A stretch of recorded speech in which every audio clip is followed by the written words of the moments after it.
Once I started to work in philanthropy, setting up Childstream, running Childstream, I really started to realize how much you get back by giving first. For every smile, for every intervention, for every action we give, there is so much more coming back towards us. Here in the Southeast Asian countries where we work, very often there are no school buildings available because of poverty. Sometimes there are rotten school buildings available which are very, very dangerous for children to attend. And sometimes a child simply has to walk too far in order to reach the next school.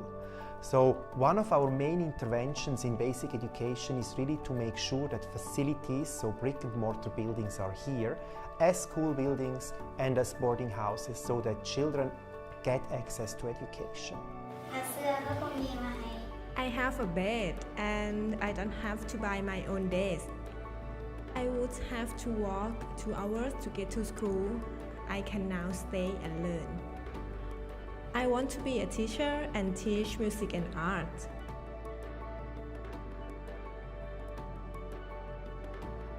We work on school health, mostly because what we have seen is that maybe in places where we have built schools, but children really have bad hygiene, but maybe bad nutrition. And what our school health programs does is basically to train primary students on basic health principles. We actually see an immediate benefit of that. Afterwards, we see that children's health improves, and actually we see that students have a higher attendance rate because they are less sick. Basically, when we look at high school level, we look at more like adolescent health problems. So we do there a lot of awareness programs such as sex education, drugs, which is becoming an increasing problem in our area. What we are also running for more than 10 years is a children's medical fund, and in this children's medical fund we provide life savings operations to children between 0 and 12 years of age who cannot afford this kind of interventions. Normally they are heart operations, so there it's all about saving children's lives. Charities is like a second parent for me, you know.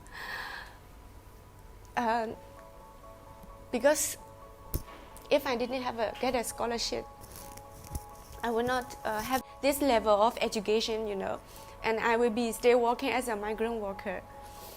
I didn't expect that I would finish my high school or my bachelor degree and now doing my master degree. All those things I have never dreamed of because we grew up in a very remote area, right? And also like look at my family. They work in the farm, they get married and have children, and me, how would I expect that these things will happen to me? Education is really, really important for the young people, not only for my hometown where I'm growing up, it is also for the whole Burma. Ultimately, we want to get out of business as Childstream, so we want to have changed the countries where we operate at the moment for the better, so that it doesn't need us anymore. You see every day what impact you're making, because you're seeing these primary school children suddenly going to university and coming out of university with a bachelor degree, doing great things for their communities. So seeing the impact keeps me getting up every morning, because the impact ultimately leads to our goal of changing these societies.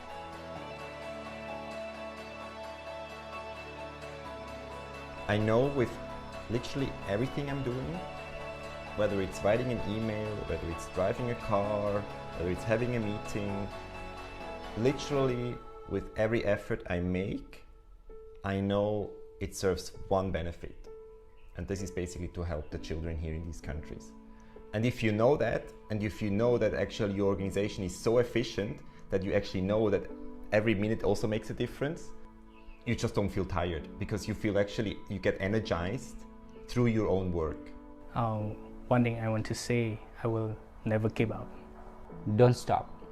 Don't stop learning. Don't stop fighting new things. There's a lot of situations that I almost give up. But I keep trying. And then I reach this level. try very hard. One day you go reach your goal. Yes.